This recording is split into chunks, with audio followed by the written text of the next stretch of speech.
After her parents' funeral, little Sarah, who was just 8 years old, found herself completely alone. Her big blue eyes, usually bright and brilliant, were now dull, weighed down by the pain and sadness that had invaded her young heart. Her long brown hair swayed slightly in the wind, while the lilac dress she was wearing seemed too big for her slender, almost fragile body, as if the world had suddenly become too vast and oppressive for her. Before continuing, subscribe to our channel and activate the bell. Sarah clutched her old teddy bear, her only remaining companion in such a dramatic moment. Her fingers clung to the teddy bear as if it were the only thread that tied her to reality. Around her, people moved slowly, in silence, while the distant sound of the priest's words dispersed in the air. The gray sky above them seemed to reflect her state of mind, dark and heavy with unshed tears, as if to confirm that the entire world had stopped along with hers. Her parents, Anna and Marco, had died in a tragic car accident during one of their beloved mountain excursions. Sarah couldn't stop thinking about those happy moments, her mother's laughter, the warmth of her father's hand when he held her with affection. But now those memories, though recent, seemed distant, fleeting, as if they were dissolving under the weight of a reality she couldn't accept. After the funeral service, Sarah was accompanied home by her uncles, Roberto and Sylvia. The house, which had once been a refuge of warmth and love, now seemed empty, cold, devoid of the joy that had always surrounded her. The silence was broken only by the murmurs coming from the living room, where her uncles were arguing in low voices.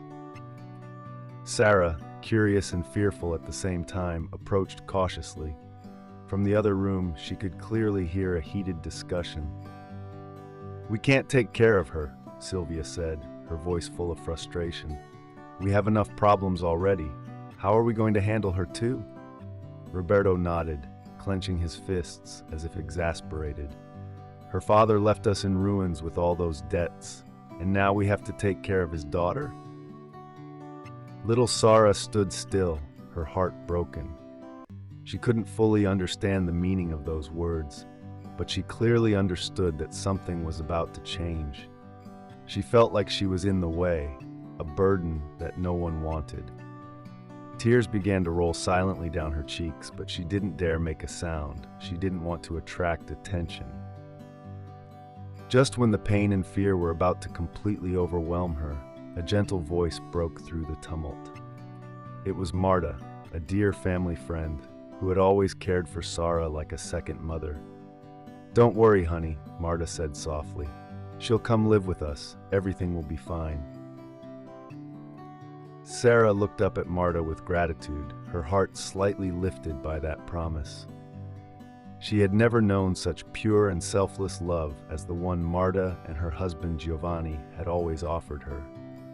Even though the world seemed to be falling apart around her, at least she knew she wasn't completely alone.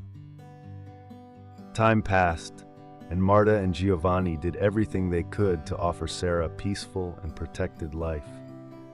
Their small but welcoming home soon became a safe haven for her. Every morning, Marta carefully prepared her breakfast, and Giovanni taught her how to take care of the garden, where they spent hours together planting flowers and caring for the plants. Those moments spent with Marta and Giovanni helped distract her from the pain that continued to torment her. Every Saturday, she and Marta would bake cookies together, filling the house with sweet smells and moments of serenity that brought a bit of normalcy back into the little girl's life. Despite all the love she received, Sarah still deeply missed her parents. The pain was always there, a shadow that never left her. But as time passed, Sarah learned to live with that pain. School and her new friends became her refuge, and little by little, she managed to build a new life. 6 months after the funeral, Giovanni revealed to Sarah that they would have to move. "My company is closing here," he said with a wistful smile. "We're moving to a distant city, more than 300 miles away." Sarah looked at him in silence, feeling the weight of this new news. The news of the transfer shook the fragile stability that Sarah had painstakingly built. Changing schools, leaving friends, and adapting to a new life seemed like another impossible challenge to face. But with the support of Marta and Giovanni, Sarah found the strength to accept the change. The new city, a quiet town in northern Italy, was different from the one Sarah had grown up in. But the small house they found soon became a new refuge. Sarah quickly adapted to her new school, making new friends and finding comfort in her daily routine. As the years passed, Sarah grew up. The fragile and fearful child transformed into a confident and determined young woman. Her brown hair darkened slightly, while her character was forged through her experiences. She found a deep passion for study, especially for subjects that allowed her to better understand the world around her. During her university years, Sarah met Fabio, a young law student. A special bond was born between them, made of shared dreams and ambitions.